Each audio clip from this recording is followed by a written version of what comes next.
Let's stay with matters happening in Cape Town. DA leader John Steenhuisen believes that the party's policies will be mentioned during President Cyril Ramaphosa's opening address of Parliament tomorrow.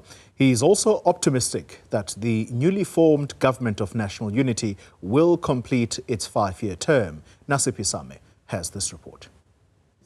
DA leader John Steenhuisen believes President Ramaphosa will expand more on what was discussed during last weekend's first meeting of the new cabinet.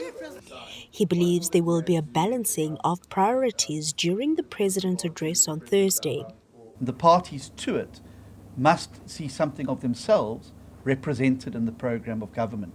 And as I say, I think Minister Ramaphosa and her team have done a very good job on making sure that that is it. I'm very comfortable that DA values and principles and some of the DA programs of action are sufficiently represented in those documents, and no doubt will hopefully come through in the President's speech tomorrow evening.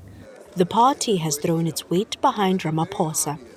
Well, we'd be unlikely to support a motion of no confidence because, frankly, Pala pales into insignificance in the light of the Matodzi affidavit, and with the acts of blatant corruption, state capture, that are evident by the people who would no doubt bring such a motion to try and bring the government down. We will take our chances on the side of the President. The DA has also hit out at opposition parties.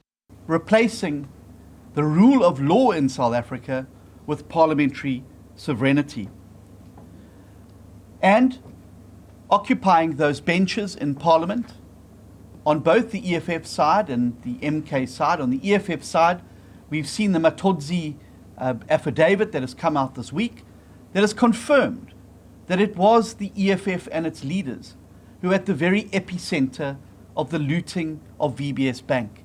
The EFF have no intention of being the vanguard of the poor. Sitting on the benches of MK are the likes of disgraced Judge John Steenhuisen, puppets of the Gupta regime, who were themselves involved in the very architecture of state capture in the country. The DA says a new era has begun and is promising to use its influence when it comes to the contentious Bella Bill and the National Health Insurance Act. So if we can talk things through, if we are able to exert some influence on fixing some of these things without having to resort to legal action, we will do that.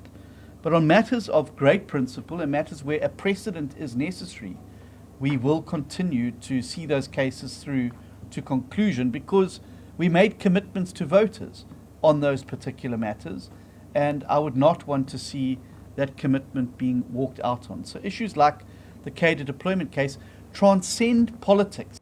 For Newzroom Afrika on Channel 405, I'm Nasiphi Same in Cape Town.